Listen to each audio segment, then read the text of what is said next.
নির্বাচনকে সামনে রেখে মানে টোপ বা ট্র্যাপ জাতীয় কিছু একটা। হ্যাঁ, এই যে টোপ বা ট্র্যাপ জাতীয় জিনিসটা, এটা কিন্তু ভেরি ডেঞ্জারাস। এবং আরও কিছু কিছু আমার কাছে অসামঞ্জস্য লাগছে। সরকারি প্রশাসনকে অতিরিক্ত খাতির যত্ন করা, এটা কিন্তু আমার কাছে, আমি বহুদিন সরকারি দল বিরোধী দল সামনে থেকে দেখেছি। আমি খুব বড় নেতা না, কিন্তু কেন জানি আমি সামনে থেকে দেখার আমার সবসময় সৌভাগ্য ছিল।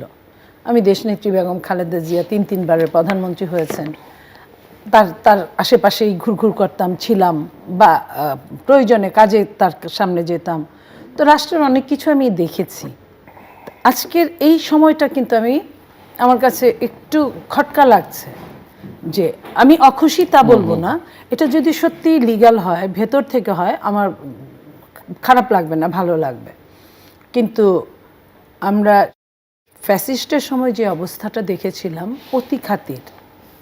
এই অতি খাতিরটা আমি খুব ভালো চোখে দেখছি না। সেটা আপনাদের সঙ্গে, সবার সাথে, কারোর সাথে, কিছুদিন জামাতের সাথে, কিছুদিন বিএনপির সাথে, কিছুদিন এনসিপির সাথে, আমি সময় বুঝে, একটা সময় এই 1 বছর 1.5 বছরের মধ্যে বলেন না যে এত একই অঙ্গে এত রূপ, আমরা আমাদের কথার চেয়ে অনেক বেশি কাজ করে একটা এনসিপির 3য় 4র্থ সারির কর্মী বা নেতার কথা।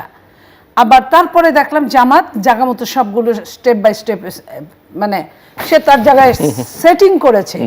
আমি বলবো না যে দখল করেছে, আমি বলবো যে সেট করেছে। সুযোগ পেলে কে না করে, আমি হলে আমিও করতাম, আপনি হলে আপনিও করতেন। সেই সেট করেছে। বিএনপি অনেকখানে সেট করতে পারে নাই। বিএনপি মনে করে যে বিএনপি অনেক বড় দল, অনেক কিছু হবে। আসলে ওই অনেক বড় দল মনে করে অনেক কিছু মানে খেয়াল করে না, বা নেগলেক্ট মনের অজান্তে হয়ে যায়। তারপরও আমি দেখেছি যে তাকেও কখনো কখনো চরম খাতির যত্ন করতে। এই খাতির যত্নগুলো কিন্তু আমার কাছে খুব বেশি মানে ইজি মনে হচ্ছে না, আনইজি মনে হচ্ছে।